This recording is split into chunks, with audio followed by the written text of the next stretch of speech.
मध्य प्रदेश गोपालन एवं पशुधन संवर्धन बोर्ड के अध्यक्ष अखिलेश्वरानंद गिरि जी कैबिनेट मंत्री दर्जा प्राप्त एक दिवसीय दौरे पर पेटलावद आए। यहां वे पत्रकारों से रूबरू भी हुए। पत्रकारों के सवाल कि ग्रामों में मनरेगा की गौशालाओं को जमीन मिल जाती है लेकिन एनजीओ की गौशालाओं को जमीन नहीं मिलती। वे आज भी परेशान हो रहे हैं के जवाब पर गिरि जी ने कहा कि जमीन को चिन्हित कर बताया जाए।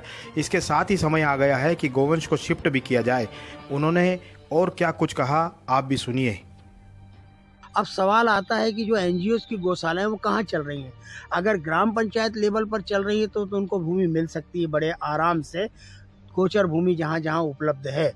और अगर शहर में है तो शहर में तो भूमि का अभाव है, इसलिए एनजीओज की गौशाला वालों को भी अपनी मीटिंग में इस पर गंभीरतापूर्वक विचार करते हुए सरकार के सामने प्रस्ताव देना चाहिए कि हम अपनी गौशाला को ग्रामीण क्षेत्र में मतलब शिफ्ट कर रहे हैं और जहाँ कहीं भूमि चिन्हित हो गोचर भूमि वो सरकार के नोटिस में लाए। तो सरकार ने तय किया हुआ है जब मनरेगा की गौशालाओं को 1200 गौशालाएं बनके हमारी तैयार हो गई हैं, इन गौशालाओं को 5-5 एकड़ जमीन हमने अलॉटमेंट की है, तो एनजीओ की गौशालाओं को नहीं मिलेगी ऐसा तो कोई कारण ही नहीं है। परंतु कठिनाई राजस्व विभाग में यह आती है कि नगर निगम की भू सीमा के अंदर अगर एनजीओ चला रहा है तो वहाँ तो भूमि नहीं है, उनको दिया नहीं जा सकता। तो इसलिए ग्रामीण क्षेत्रों में गोवंश को शिफ्ट करने की सरकार की भी योजना है।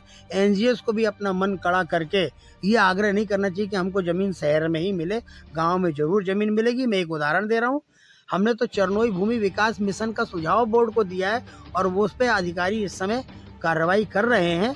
जितनी चरनोई भूमि आज उपलब्ध है उस पर एक मिशन बना करके, जैसे बोर्ड बना है ऐसे चरनोई भूमि मिशन बन करके बोर्ड विकास मिशन बने और उसके माध्यम से हम चारा भूसा और नई नई पद्धति से आज हम चारे उगाने की जो विधि खोज रहे हैं वो हम करें